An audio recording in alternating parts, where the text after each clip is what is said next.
Hello. I would like to make a brief explanation of the work that we are doing with the United Healing Meditations so that you can understand why we are doing it and how we are doing it. And if you would like to participate with us, then you can send us an email with the word healing meditations, and we will inform you of new relaxations and visualizations that we're producing. And also, you could join us on Zoom for live United meditations. Please let us know if you're interested. So, I'm going to show you some slides so that you can understand what I am talking about. Okay, so we're talking here about the United Healing Meditations and the power of visualization and prayer. Just a minute, let me enlarge myself here so that you can understand more clearly. The idea is that we can affect the world around us with our thoughts, with our beliefs, with our behaviors, with our intentions, with our visualizations and our prayers. So what we're seeking to do in this group effort is to affect the world around us, starting with ourselves and then our family and then persons that we would like to help and then society in general and even nature and the planet together. Now I'm sharing with you here some diagrams from a video made by Greg Braden about our effect on the world around us. And this one shows that in a certain study in Russia, our DNA was shown to affect photons in a vessel, so that we can see that the structure of our DNA can affect the photons, causing a direct effect on the physical world around us. It was also found that our emotions can affect our DNA even 500 miles from us. That if I have an emotion here and my DNA has been removed, some cells in a laboratory 500 miles from here, that DNA will be affected by my thoughts, by my feelings. And that when we have negative feelings, our DNA is compressed. And when we have positive feelings, it is elongated. So what we're understanding here is that our emotions affect our DNA, and our DNA affects the world around us. Now, in over 48 studies by the Transcendental Meditation Society, it was found that if they placed a number of meditators in a city, and they were meditating for a week or a number of days together, that would reduce the crime in that city about 25%. Now, this study was repeated at least 48 times, in which we found that a meditator affects the morphogenetic field, and that change, the morphogenetic field, affects other people around them. So we have less crime, less negative emotions, and even the stock market would rise during those days or weeks that these meditators were uniting to meditate together. Now, let me clarify here. There are two things we're talking about here. One is just meditating and emptying the mind, which has this positive effect, and the other is visualization, which are also including. So both are important. Now, in the Princeton studies, they have some machines at Princeton University which create random results. And of course, it's like flipping a coin 1,000 times. You're going to get half the time heads and half the time tails. This is the nature of this random machines.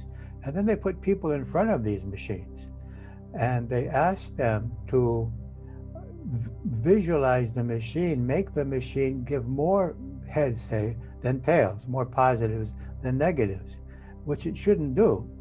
And what they found is that the human mind can cause the machine to function differently, so that our mind is what we call non-local. It is able to affect the machine. And I think I have seen this with people around me, that some people that have negative feelings about their computers or technological things, they find themselves affecting their computers. by their negative feelings.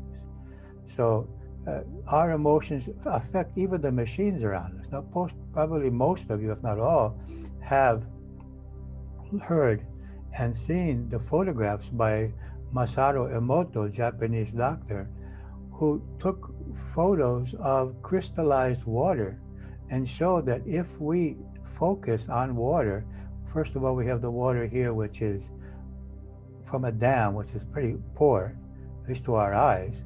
And then they prayed for the water, and then the same water, after the prayer, created this wonderful crystal, so that our thoughts affect the water. And if our body is 80% water, and the bodies of the people around us are 80% water, won't our thoughts and our prayers affect them? And we see here crystallization after the word thank you and after the hello.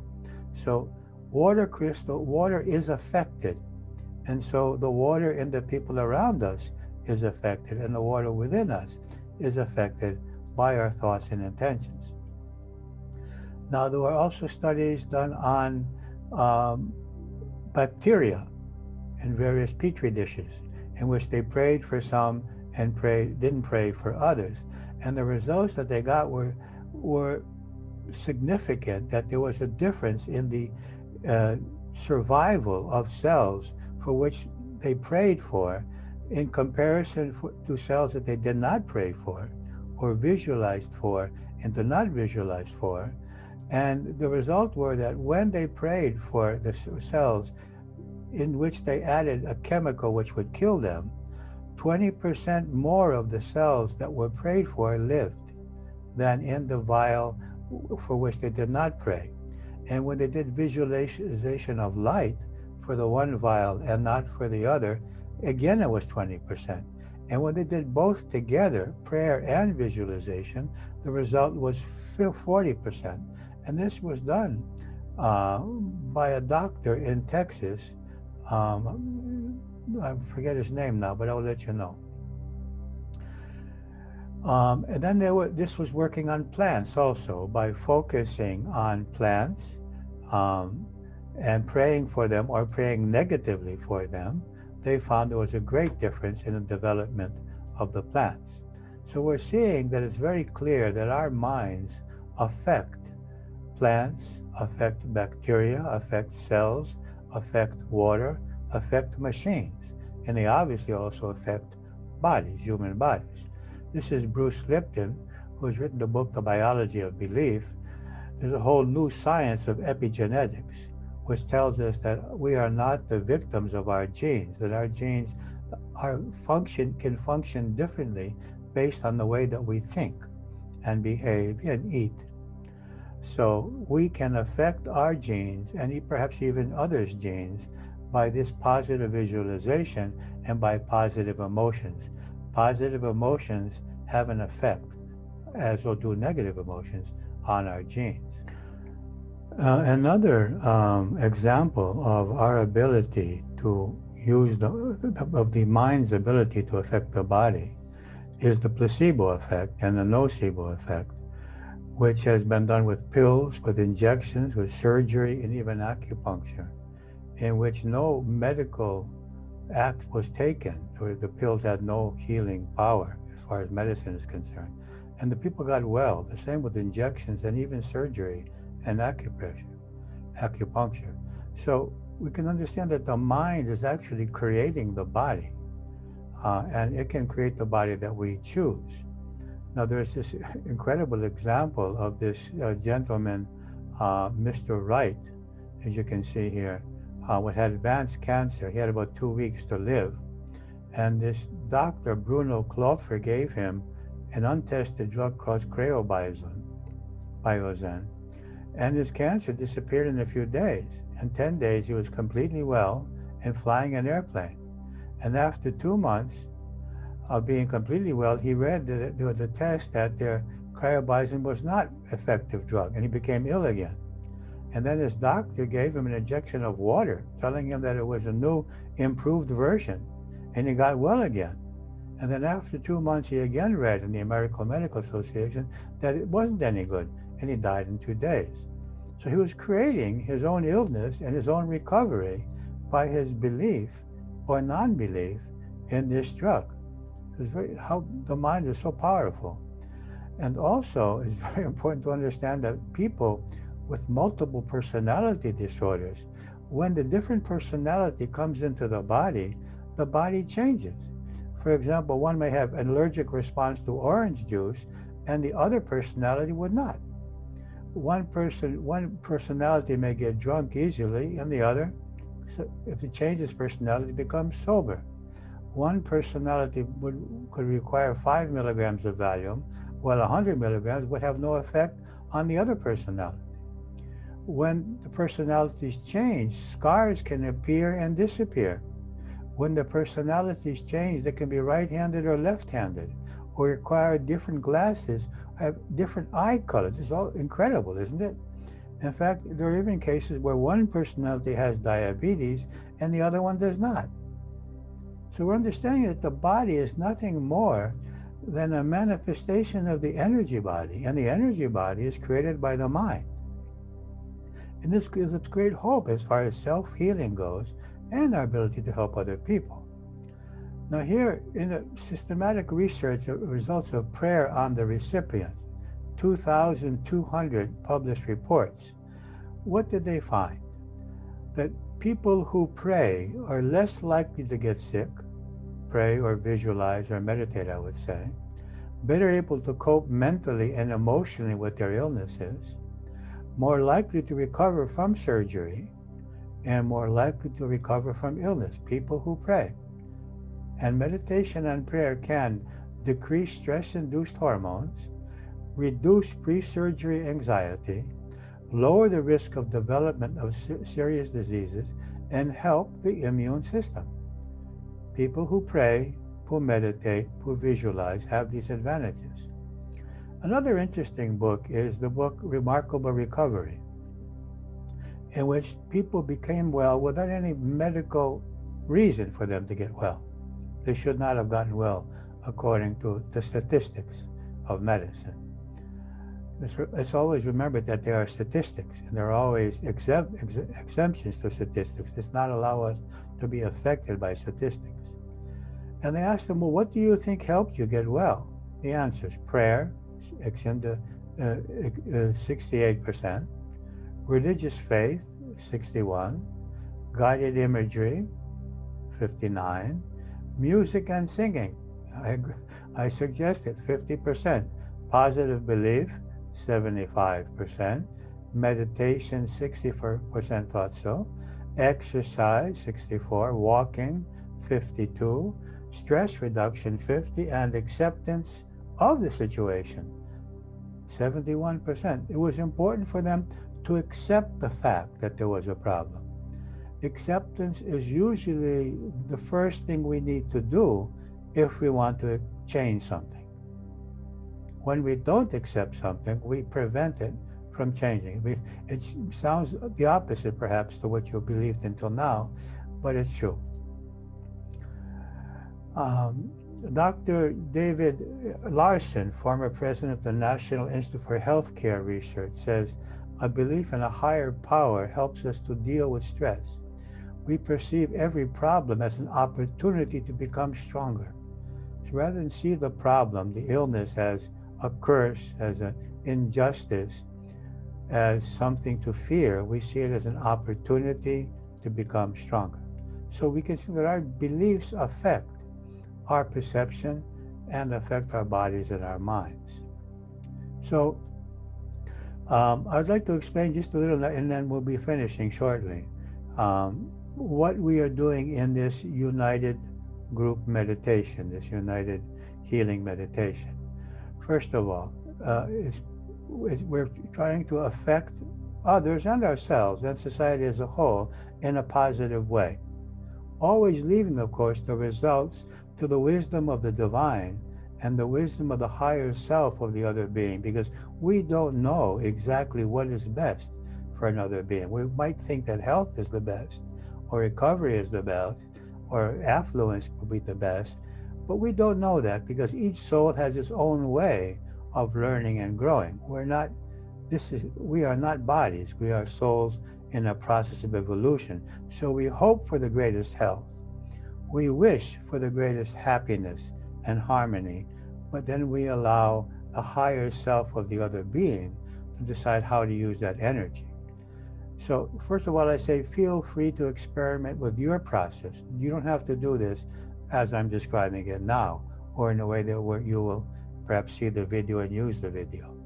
A possible example: we sit with the spine straight and we breathe slowly and deeply. We get into a relaxed state of body and mind. Then we focus on the divine in any way that is suitable for you, with or without form. It's your choice. It's a light, it's an energy, it's a specific form that you worship. It's your choice as to how you want to connect with the divine. Then we offer ourselves as channels for the flow of healing, harmonious energy into the physical realm.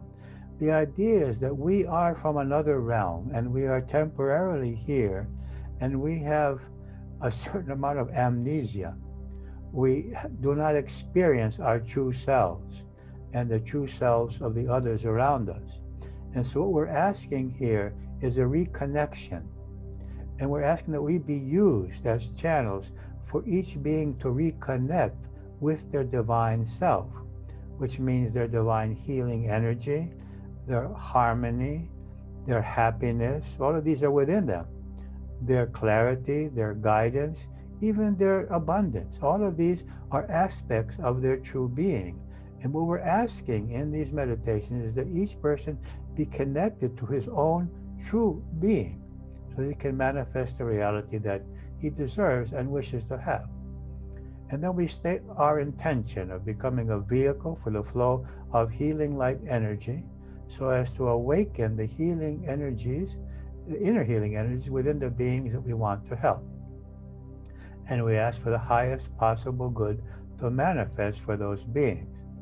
So we are asking that the being that we're focused on, that being will receive this healing energy from the universe, and that will awaken their own healing powers, harmony, happiness. We bring the person to mind and we recognize their divine essence and unlimited healing potential within them. We don't see them as ill.